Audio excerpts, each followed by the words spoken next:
Hello guys, welcome to English literature channel. இன்றைக்கி நம்ம சேனலில் பார்க்க போகிறது என்ன அப்படின்னு பார்த்தீங்கன்னா, போஸ்ட் ஸ்ட்ரக்சரலிசம்.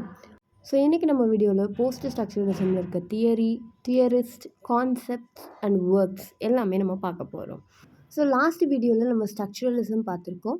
ஸோ அடுத்து போஸ்ட் ஸ்ட்ரக்சரலிசம்னா என்னங்க அப்படின்னு பார்த்தீங்கன்னா, ஸ்ட்ரக்சரலிசமோட ஆப்போசிட் தான் போஸ்ட் ஸ்ட்ரக்சரலிசம். இது ஃப்ரான்ஸில் ஸ்டார்ட் பண்ணாங்க. ஸோ இதில் முக்கியமான 3 கான்செப்ட் இருக்குது. என்னென்ன அப்படின்னு பார்த்தீங்கன்னா, concept 1 post structuralism believes no structure or meaning in nowhere located. So ஸ்ட்ரக்சரலிசமில் பார்த்தீங்கன்னா, அவங்க என்ன சொல்லியிருப்பாங்கன்னா, ஒரு ஸ்ட்ரக்சர் இருக்குது, அதுக்குன்னு ஒரு மீனிங் இருக்குது அப்படின்னு சொல்லியிருப்பாங்க. அந்த புக்லேயே அதுக்கான மீனிங்கும் ஸ்ட்ரக்சருமே இருக்குது அப்படின்னு சொல்லியிருப்பாங்க. அதை அப்போஸ் பண்ணி போஸ்ட் ஸ்ட்ரக்சரலிசம் என்ன சொல்லுதுன்னா, நான் நம்புகிறேன்ப்பா, அதில் ஸ்ட்ரக்சரும் கிடையாது, மீனிங்கும் கிடையாது அப்படின்னு சொல்கிறாங்க. அண்ட் கான்செப்ட் 2 என்ன அப்படின்னு பார்த்தீங்கன்னா, binary opposition is wrong because we are trying to dominate one word giving importance to another word. அதாவது என்ன சொல்கிறாங்கன்னா, நம்ம பைனரி அப்போசிஷன், பைனரி அப்படின்னாலே என்னது? ஸோ ஸ்ட்ரக்சரலிசமில் இந்த பைனரியை பற்றி பேசியிருப்பாங்க. அதாவது குட் அப்படின்னாலே பேட் வந்துடும், ஹாப்பி அப்படின்னாலே சேட் வந்துடும். So opposites. ஸோ இவங்க அது தப்பு அப்படின்னு சொல்கிறாங்க. ஏன்னா இப்போ குட்டுன்ற ஒரு வேர்டுக்கு மட்டும் நம்ம இம்பார்ட்டன்ஸ் கொடுக்குறோம், அந்த பேட் அந்த குட்டோடையே வந்துடும் அப்படின்னு அதுக்கு ஒரு இம்பார்ட்டன்ஸ் ரொம்ப கம்மியாக தரும் அப்படின்னு சொல்லியிருக்காங்க. அண்ட் அவங்களோட third concept post structuralism believes in no centre. Post structuralism இருக்குன்னா இதுதான் அதோட மையப்பகுதி அப்படின்றத அது பிலீவ் பண்ணலை.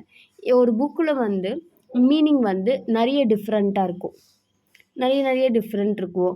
ரீடரோட அண்டர்ஸ்டாண்டிங் பேஸ் படி இருக்கும், ரீடரோட எக்ஸ்பீரியன்ஸ் பேஸ் பண்ணி இருக்கும். ஸோ அந்த மாதிரி அதுக்கு மீனிங் மாறும் அப்படின்னு சொல்லியிருக்காங்க. ஸோ போஸ்ட் ஸ்ட்ரக்சரலிசமில் ஒரு முக்கியமான ஒருத்தர் தான் மிக்கல் ஃபோக்கல். ஸோ இவரோட ஒர்க் பார்த்திங்கன்னா, மேட்னஸ் அண்ட் சிவிலைசேஷன். ஸோ இதில் அவர் என்ன சொல்லியிருப்பாருன்னா, ஒரு டிஸார்டர் பீப்புளுக்கு எப்படி ட்ரீட் பண்ணி அவங்களையும் சரி பண்ணுறது, அந்த மேட்னஸை பற்றி அவர் பேசியிருப்பார். நெக்ஸ்ட் த பர்த் ஆஃப் கிளினிக்கில் கிளினிக்ஸ் எல்லாம் நிறையா கட்டி, ஹாஸ்பிட்டல் கட்டி எப்படி ட்ரீட்மெண்ட் கொடுக்கணும் அப்படின்றத பற்றி சொல்லியிருப்பாங்க. Orders of things, discipline and punishment. So discipline and பனிஷ்மெண்ட்டில் ப்ரிசனர்ஸை பற்றியும், அந்த காலத்தில் பனிஷ்மெண்ட்ஸ் எப்படி இருந்துச்சு, இந்த காலத்தில் பனிஷ்மெண்ட்ஸ் எப்படி இருக்கணும் அப்படின்றத பற்றி டிஸ்கிரைப் பண்ணியிருப்பார். அண்ட் பர்த் ஆஃப் ப்ரிசன், அதுவுமே கொஞ்சம் ப்ரிசன் ரிலேட் பண்ணது தான். அப்போல்லாம் ப்ரிசனோட ஸ்ட்ரக்சர்ஸ் எப்படி இருந்துச்சு, இப்போ எப்படி இருக்குது அப்படின்றத பற்றி. Next history of sexuality. So இந்த இடத்துல ஒரு இம்பார்ட்டண்டான கான்செப்ட் இவர் தந்திருப்பார், ஜெண்டரை பற்றி. அதாவது இந்த ஏஜில் இருக்கவங்க சைல்டு, இந்த ஏஜில் இருக்கவங்க விமன், இந்த ஏஜில் இருக்கவங்க டீனர்ஸ் அப்படின்னு சொல்லிட்டு ஜெண்டரை இவர் பிரிச்சிருப்பார். இந்த ஒரு கான்செப்ட்ஸ் எல்லாமே நம்ம போக பார்ப்போம். Next the archaeology of learning, knowledge, அதாவது நாலேஜை பற்றின ஒரு விஷயம்லாம் அதில் இவர் சொல்லியிருக்காரு. ஸோ இது எல்லாமே ரொம்ப இம்பார்ட்டண்டான ஒர்க். நீங்கள் எந்த நெட்டு கொஸ்டின் பேப்பர், எந்த செட்டு கொஸ்டின் பேப்பர் எடுத்திருந்தீங்கனாலும் இந்த ஒர்க்ஸ்லேருந்து உங்களுக்கு ஒரே ஒரு கொஸ்டின் ஆச்சு கண்டிப்பாக வந்திருக்கும். ஸோ இந்த ஒர்க்ஸுக்கெலாம் இம்பார்ட்டன்ஸ் கொடுத்து கொஞ்சம் படிங்க. நெக்ஸ்ட் இவரோட கீ கான்செப்ட்ஸ். ஸோ இவரோட கீ கான்செப்ட் பார்த்திங்கன்னா, எவாலுவேஷன் ஆஃப் ப்ரிசன். இது நான் ஏற்கனவே நம்ம சொல்லியிருக்கோம் இல்லையா. ஸோ ப்ரிசன் எப்படி இருந்துச்சு அப்படின்னு பார்த்தீங்கன்னா, ப்ரிசன் பனிஷ்மெண்ட்ஸ்லாம் எப்படி இருந்துச்சு பார்த்தீங்கன்னா, ஃபஸ்ட்டு பிஃபோர் 1800 பார்த்தீங்கன்னா வெளியவே வச்சு பனிஷ் பண்ணுவாங்க. நம்ம நிறைய மூவிஸ்லலாம் கூட பார்த்துருப்போம், வெளியவே வச்சு பனிஷ் பண்ணுறது, வெளியவே வச்சு ஒரு வீலில் போட்டு ஆரோஸ் பாஸ் பண்ணுறது, அப்படியே அவங்கள வெளியே எல்லாரும் முன்னாடியும் வச்சு பனிஷ் பண்ணுறது தான் பப்ளிக் பனிஷ்மெண்ட். ஸோ அதுக்கப்புறம் ப்ரிசன் சிஸ்டம் அப்படின்னு வந்துச்சு. ஆஃப்டர் 1800 பார்த்திங்கன்னா ப்ரிசன் சிஸ்டம் வந்துச்சு. ஸோ இவங்களை இந்த மாதிரி வெளியெல்லாம் நம்ம பனிஷ் பண்ணக்கூடாது, அவங்களுக்குன்னு ஒரு ப்ரிசன் காட்டி அங்கே நம்ம பனிஷ் பண்ணலாம் அப்படின்னு சொல்லிட்டு அங்கே பனிஷ் பண்ணிகிட்டு இருந்தாங்க. அண்ட் அதுக்கப்புறம் மாறி எவாலுவேஷன் ஆகி பார்த்திங்கன்னா, இப்போ make them a good person அப்படின்னு சொல்லியிருக்காங்க. அதாவது நீங்கள் பார்த்துட்டிங்கன்னா ஒரு சில மூவிஸ்லுமே நம்ம பார்த்துருப்போம், ஒரு சில ஜெயிலுமே பார்த்துருக்கோம். அவங்க என்ன பண்ணுவாங்கன்னா, ஒரு சில கிளாஸஸ்லாம் எடுத்து நீங்கள் வந்து மனம் மாறணும், திருந்தணும் அப்படின்னு சொல்லிட்டு ஒரு டைம் பீரியடில் அவங்கள திருந்த வச்சு, அவங்கள படிக்க வச்சு, அவங்களுக்குன்ற ஒரு குட்னஸ் எப்படி அவங்களுக்கு ஒரு நல்லதை கற்று தரணும் அப்படின்னு நல்லதை கற்றுக் கொடுத்து அவங்கள வந்து ஜெயில்லேருந்து அனுப்புவாங்க. இந்த சிறுவர் சீர்திருத்த பள்ளி அப்படின்றது கூட இருக்கும். ஸோ அங்கே வந்து சின்ன பசங்களாம் தப்பு பண்ணாங்கன்னா அவங்கள அங்கே வச்சு அவங்களுக்கு வந்து நல்லதெல்லாம் சொல்லிக் கொடுத்து அவங்கள சீர்திருத்தம் பண்ணி திருப்பி அனுப்பிடுவாங்க. ஸோ அந்த மாதிரி சிஸ்டம் வேணும் அப்படின்றத மாதிரி கடைசியாக இந்த சிஸ்டமுக்கு வந்திருக்கு. பப்ளிஷ் பனிஷ்மெண்ட்டில் இருந்து ப்ரிசன் பனிஷ்மெண்ட்டுக்கு போயிட்டு அதுக்கப்புறம் இப்போ வந்து அவங்கள நல்லவங்களாக்கி நம்ம வெளியே விடணும் அப்படின்ற மாதிரி சொல்லியிருக்காங்க. ஸோ இது வந்து ரொம்ப முக்கியமான கான்செப்ட். நெக்ஸ்ட்டு தானப்திசம். ஸோ அது வந்து ஒன்றுமே கிடையாது. ஒரு ஜெயில் வச்சுக்கோங்க. அந்த ஜெயிலில் வந்து பார்த்திங்கன்னா அந்த டைம் வந்து கேமராலாம் வந்து கிடையாது. ஸோ இப்போ வந்து பார்த்திங்கன்னா எல்லாரோட செல்லையுமே ஒரு கேமரா வச்சுட்டு அதை நம்ம மொபைல்லேருந்தே வாட்ச் பண்ணலாம். ப்ரிசனர்ஸ் என்ன பண்ணுறாங்க அப்படின்னு சொல்லிட்டு லைக் ஆடியோ கேமராஸ் கூட இருக்குது. அவங்க என்ன பேசுகிறாங்கன்றத கூட நம்ம பார்க்கலாம். பட் அந்த டைம் வந்து இதெல்லாம் கிடையாது. ஸோ அப்போ என்ன பண்ணாங்கன்னா இந்த கான்செப்ட் தான் யூஸ் பண்ணாங்க. ஒரு பெரிய டவர் மாதிரி கட்டிடுவாங்க.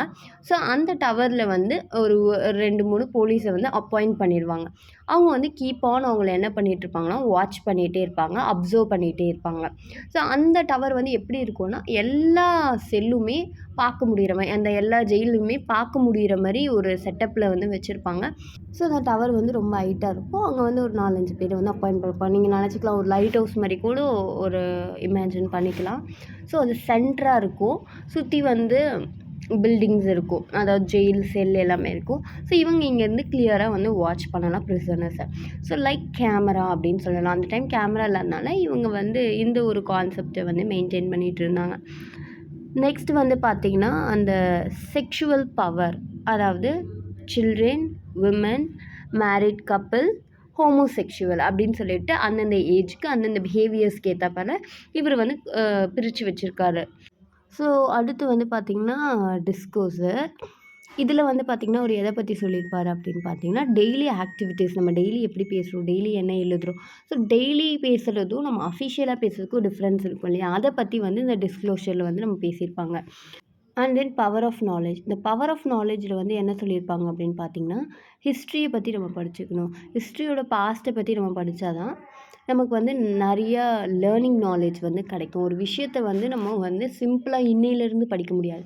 அதோட ஹிஸ்ட்ரியிலேருந்து படித்தா தான் பாஸ்ட் நாலேஜோட நமக்கு இன்னையும் வந்து சேர்த்து படிக்க முடியும் அப்படின்ற மாதிரி சொல்லியிருக்காரு. ஸோ எது எடுத்தாலுமே ஹிஸ்ட்ரியோட நாலேஜ் வந்து நமக்கு ரொம்ப முக்கியம், பாஸ்ட்டோட நாலேஜ் வந்து நமக்கு ரொம்ப முக்கியம் அப்படின்ற மாதிரி இதில் வந்து சொல்லியிருப்பார். அண்ட் பி ஷுவர் தட் எந்தெந்த புக்கில் என்னென்ன கான்செப்ட் பேசியிருக்காருன்றத ஷுவராக இருங்க. பிகாஸ் அதுவுமே வந்து நமக்கு நெட்டில் வந்து கேட்க ஆரம்பிச்சிட்டாங்க. நெட்டில் வந்து நம்ம எவ்வளோ படித்தாலுமே எங்கே உள்ளேருந்து கேட்குறாங்க அப்படின்றதே தெரியாத அளவுக்கு தான் கேட்டுட்ருக்காங்க. ஸோ நாமெல்லாம் முடிஞ்ச அளவுக்கு எல்லாத்தையுமே ஒரு டெப்த்தாகவே போகும். அடுத்து யார் அப்படின்னு பார்த்தீங்கன்னா ஜாக்கஸ் டெரிடா. இவங்க வந்து ரொம்ப இம்பார்ட்டண்டான ஒரு தியரிஸ்ட் இதில். ஸோ இவங்க தான் வந்து டீகன்ஸ்ட்ரக்ஷனிசம் அப்படின்ற கான்செப்ட், அதாவது அப்படின்ற டேர்மை வந்து காயின் பண்ணுவாங்க. So both post structuralism and deconstructionism ரெண்டுமே சேம் தான். ஸோ இவங்களதுலேருந்து இந்த கொஸ்டினே நிறைய வாட்டி நெட்டில் வந்து ரிப்பீட்டடாக கேட்டிருக்காங்க. Who coin the term deconstructionism? So இது வந்து ஜாக்கஸ் டெரிடா தான் வந்து காயின் பண்ணியிருக்காங்க. ஸோ இவங்களோட இம்பார்ட்டன்ட் ஒர்க் அப்படின்னு பார்த்தீங்கன்னா of mourning, of spirit, of grammatology, structure sign and play disclosure of human scientist. So இது எல்லாமே இவங்க இம்பார்ட்டண்டான ஒர்க். இதில் ஆஃப் கிராமட்டாலஜியை வந்து ட்ரான்ஸ்லேட் பண்ணியிருப்பாங்க. யார் பண்ணியிருப்பாங்க அப்படின்னு பார்த்தீங்கன்னா காயத்ரி அப்படின்ற ஒரு இந்தியன் ரைட்டர் வந்து பண்ணியிருப்பாங்க. So nothing is outside the text, everything is inside the text. இங்கே வந்து டெக்ஸ்ட்டுன்றதை லாங்குவேஜ்னு நம்ம வந்து ரெஃபர் பண்ணணும். பிகாஸ் நமக்கு லாங்குவேஜ்லேயே எல்லாமே இருக்குது. நீங்கள் ஒன்று உங்களுக்கு படிக்கிறப்போ ஒரு மீனிங்கில் புரியும், இன்னொரு மீனிங் புரியும். ஸோ ஸ்ட்ரக்சரே கிடையாது. ஸோ லாங்குவேஜ்லேயே வந்து எல்லாமே நமக்கு இருக்குது. ஒருத்தவங்களுக்கு ஒரு அண்டர்ஸ்டாண்டிங் அப்படின்றத வந்து அவர் சொல்கிறார். அதே மாதிரி அப்போரியான்றது ஒரு பசில்.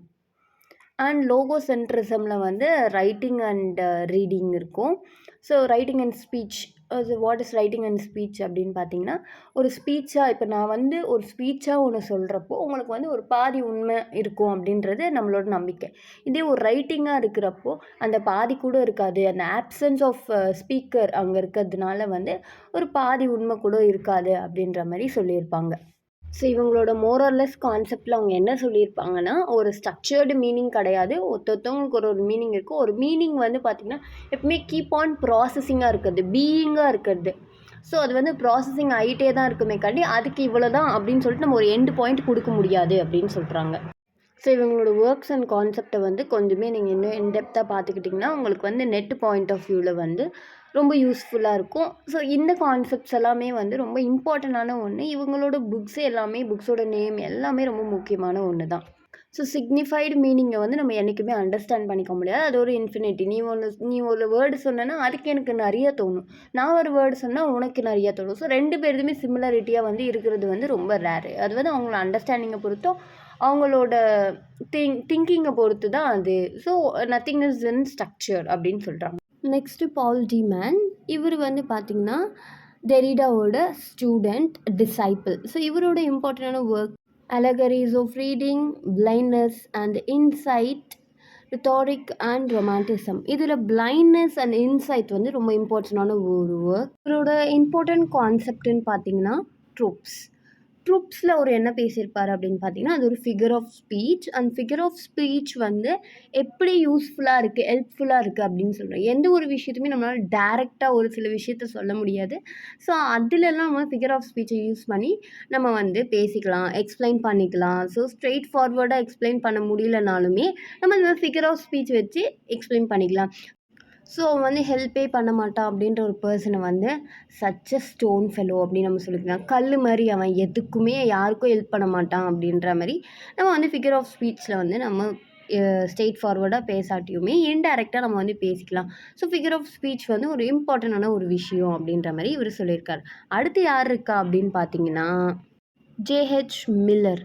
ஸோ அவரோட இம்பார்ட்டண்டான ஒர்க் வந்து critic as the host. So இது வந்து எதுக்காக எழுதுனார் அப்படின்னு பார்த்தீங்கன்னா, ஹெச்எம் ஆப்ரகாம் வந்து ஒரு ஒர்க் எழுதியிருக்காரு. அந்த ஒர்க்கோட நேம் வந்து த டீகன்ஸ்ட்ரக்டிவ் ஏஞ்சல்ஸ் அப்படின்னு சொல்லிட்டு இந்த டீகன்ஸ்ட்ரக்ஷனிசமில் இருக்க எல்லா ஆத்தர்ஸையுமே அதில் வந்து எழுதியிருப்பார். அவங்க எல்லாரையுமே வந்து ஸோ அவங்களோட மெரிட்ஸ், டிமெரிட்ஸ் எல்லாமே எழுதியிருப்பார். கிரிட்டிசிசமுமே கொடுத்துருப்பாரு. இவர் வந்து கிரிட்டிசைஸுமே பண்ணியிருப்பார். ஸோ அதுக்கு அப்போஸ் பண்ணி இவர் வந்து எழுதினதான் கிரிட்டிக் ஆஸ் த ஓஸ்ட் அப்படின்னு எழுதியிருக்கார். ஸோ ஓஸ்ட்னா என்னென்னா, ஒரு ட்ரீ இருக்குது வச்சுக்கோங்க, அதுதான் மெயின் ட்ரீ. அதை சுற்றி நிறைய பேராசைட்ஸ் இருக்கும். Parasites in a sense parasites பிளான்ட்ஸ்னால் அதால் ஓன் ஃபுட் வந்து எடுக்க முடியாது. ஸோ அந்த ஹோஸ்ட் இருக்கு இல்லையா, ஒரு ட்ரீ மதர் ட்ரீ, அதிலேருந்து தான் வந்து அதோட ஃபுட்டை தான் வந்து இந்த பேராசைட்ஸ் பிளான்ட்ஸ் வந்து எடுத்து சாப்பிடும். ஸோ நிறையா நம்ம பார்த்துருப்போம்ல அந்த மாதிரி பிளான்ட்ஸ் எல்லாமே. ஸோ அது வந்து என்ன பண்ணுன்னா, அந்த கிரிட்டிக் வந்து ஒரு ஹோஸ்ட் தான். அவங்க கிட்ட இருந்து அவங்களோட ஃபுட் எல்லாத்தையுமே இந்த பேராசைட்ஸ் பிளான்ட்ஸ் எடுத்துகிட்டே இருந்துச்சுன்னா, அந்த லிட்ரேச்சர் எடுத்துகிட்டே இருந்துச்சுன்னா, ஒரு காலத்தில் அந்த ஹோஸ்ட் பிளான்ட்டே வந்து இல்லாமல் போயிடும் அப்படின்னு சொல்லலாம். அந்த கிரிட்டிக்ஸே வந்து இல்லாமல் போயிடும். கண்டென்ட்டே உங்களுக்கு இருக்காது. ஏன்னா இந்த பேராசைட்ஸ் வந்து உங்களோட ஃபுட்டை எடுத்து உங்களுக்கு ஃபுட்டு ரொம்ப லேக் ஆகி நீங்களே இறந்து போயிடுவீங்க. அண்ட் இன்னொரு இம்பார்ட்டண்டான ஒரு விஷயம் என்னென்னா, ஹோஸ்ட் பிளான்ட்டில் இருக்க எல்லா ஃபுட்டையுமே இந்த பேராசைட்ஸ் பிளான்ட் வந்து எடுத்துடுச்சுன்னா, அடுத்து இந்த பேராசைட்ஸ் பிளான்ட்டுக்கு ஃபுட் இல்லாமல் அதுவுமே போயிடும். ஸோ ஒருத்தர் மாற்றி ஒருத்தர் வந்து ஒரு இடத்துல இல்லாமலே போயிடுவோம். லிட்ரேச்சரும் இல்லாமல் போயிடும், கிரிட்டிக்ஸும் இல்லாமல் போயிடுவாங்க அப்படின்ற மாதிரி இந்த ஒர்க்கை வந்து அவர் முடிச்சிருப்பார். இங்கே வந்து ஒரு முக்கியமான ஒருத்தரை பற்றி பேசணும். யார் அப்படின்னு பார்த்தீங்கன்னா ரொனால்ட் பார்த். ஸோ அவர் வந்து ஃபஸ்ட்டு வந்து ஸ்ட்ரக்சரலிசமில் தான் இருந்தார். அப்புறம் இந்த போஸ்ட் ஸ்ட்ரக்சரலிசம்ஸோட தீம்ஸ் அண்ட் கான்செப்ட் எல்லாம் பார்க்கும்போது ஒரு வேலை இது கரெக்டாக தான் இருக்குமோ அப்படின்னு சொல்லிட்டு அங்கேக்கும் இங்கேக்கும் அவர் வந்து இருந்தார். ஸோ ஃபஸ்ட் ஸ்ட்ரக்சரலிசம்லேருந்து ஒரு போஸ்ட் ஸ்ட்ரக்சரலிசமுக்கும் வந்திருக்காரு. ஸோ ரெண்டுத்துலையுமே அவருக்கு வந்து லிங்க் இருக்குது. ஸோ போஸ்ட் ஸ்ட்ரக்சரலிசமில் தான் அவர் எழுதின ஒரு ஒர்க் வந்து ரிலேட் ஆகும். அது என்னன்னு பார்த்தீங்கன்னா death of the author. So அங்கே என்ன சொல்கிறாருன்னா, ஒரு ஆத்தர் ஒரு ஒர்க்கை எழுதிட்டாருன்னா அந்த ஆத்தருக்கும் அந்த ஒர்க்கு எந்த ரிலேஷன்ஷிப்பும் இருக்கக்கூடாது அப்படின்ற மாதிரி சொல்லியிருப்பார். ஸோ இதில் வந்து நம்ம அண்டர்ஸ்டாண்ட் பண்ணிக்கலாம் ஒரு போஸ்ட் ஸ்ட்ரக்சரலிசம் கான்செப்டை வந்து உள்ளே எடுத்துகிட்டு வந்திருக்கார். ஸோ இங்கே வந்து பார்த்திங்கன்னா ஆத்தர் எழுதுனது நம்ம வந்து அண்டர்ஸ்டாண்ட் பண்ணிக்கிறதோட நமக்கு என்ன தெரியுதோ அதை அண்டர்ஸ்டாண்ட் பண்ணிட்டு இருக்கணும். ஸோ ஆத்தரோட பாயிண்ட் ஆஃப் வியூ வேறையாக இருக்கும், நம்மளோட பாயிண்ட் ஆஃப் வியூ வேறையாக இருக்கும். ஸோ ஒரு சில ஒர்க்கெல்லாம் பார்த்தீங்கன்னா அவங்க அந்த போயம் எழுதியிருப்பாங்க, எதை பேஸ் பண்ணி அந்த போயம் எழுதியிருக்காங்கன்றதே நமக்கு தெரியாது. அப்போ வந்து நம்ம பார்த்திங்கன்னா ஆத்தரோடதை பார்க்கணும், ஆத்தரோட பீரியடை பார்க்கணும், எல்லாமே பார்க்கணும். அப்போதுமே நமக்கு அந்த மீனிங்கில் தான் ஆத்தர் இந்த போயம் எழுதினாரா அப்படின்னு கேட்டிங்கன்னா that is a question mark தான். ஸோ இதுதான் வந்து போஸ்ட் ஸ்ட்ரக்சரலிசம். இது ரொம்ப ஈஸியாக இருந்தால் கொஞ்சம் கன்ஃபியூஷனாக இருக்கும். ஸோ ஒன்லி ஒன் தீம் என்ன, இதில் முக்கியமான கான்செப்ட் என்னென்னா, ஸ்ட்ரக்சரலிசம் என்ன சொல்லியிருக்கோ அதை நாங்கள் ஒத்துக்க மாட்டோம். ஸ்ட்ரக்சரலிசம் என்ன சொல்லியிருக்கு? ஸ்ட்ரக்சர் இருக்குன்னு சொல்லியிருக்கு. போஸ்ட் ஸ்ட்ரக்சரலிசம் என்ன சொல்லியிருக்கு? ஸ்ட்ரக்சர் கிடையாதுன்னு சொல்லியிருக்கு. ஸ்ட்ரக்சரலிசம் என்ன சொல்லியிருக்கு? ஒரு சென்டர் மீனிங் எல்லாத்துக்குமே இருக்குன்ற. போஸ்ட் ஸ்ட்ரக்சரலிசம் என்ன சொல்லியிருக்காங்க? சென்டர் மீனிங்கும் கிடையாது, ஒன்றும் கிடையாது அப்படின்னு சொல்லியிருக்காங்க. ஸோ ஸ்ட்ரக்சரலிசம் வந்து பைனரியை வந்து கரெக்டு அப்படின்னு சொல்லியிருக்கு. பட் போஸ்ட் ஸ்ட்ரக்சரலிசம் என்ன சொல்லியிருக்கு? பைனரி கான்செப்டே ஒரு தப்பான கான்செப்ட். நீங்கள் ஒரு வேர்டில் வச்சுட்டு இன்னொரு வேர்டுக்கு இம்பார்ட்டன்ஸே தராமல் இருக்கீங்க. ஸோ ஸ்ட்ரக்சரலிசம் சொல்கிறத போஸ்ட் ஸ்ட்ரக்சரலிசம் கேட்க மாட்டேன் அப்படின்ற ஒரு முடிவோடு இருக்குது. ஸோ இதோட இந்த போஸ்ட் ஸ்ட்ரக்சரலிசம் அண்ட் டீகன்ஸ்ட்ரக்ஷனிசமோட கான்செப்ட்ஸ் அண்ட் தியரிஸை நான் முடிக்கிறேன். அடுத்த கான்செப்ட்டுக்கு பி டியூன்ட். Thank you all.